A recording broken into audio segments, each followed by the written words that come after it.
Dylan McDyer, a 9-year veteran officer of ARKHAM Asylum. I assumed he and a few others had taken up with Joker, out of greed or fear. But the story he tells me, there in his dining room, it's something worse than I expected. A story about an asylum held hostage by a madman. A killer who sent the guards home every night. The ones with families.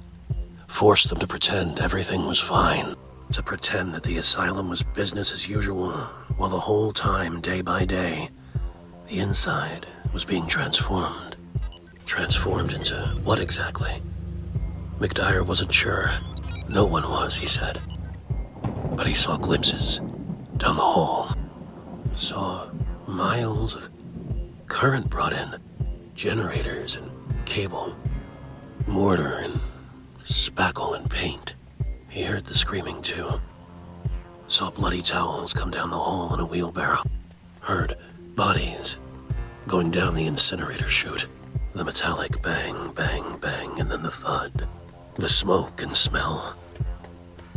And laughter from above.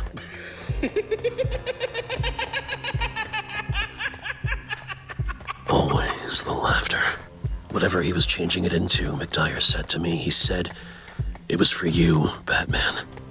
He said he was making it into your castle. A place to come home to. So now, Bruce, as you enter, tell yourself he's just a man. Like you.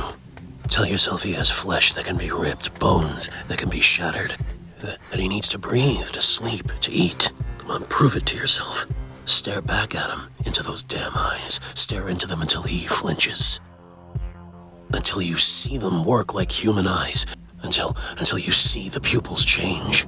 It happens all of a sudden, just a tiny shift, but there it is. You stare back and you see it. The smallest flicker in the pupils, but still. And you say to yourself, see?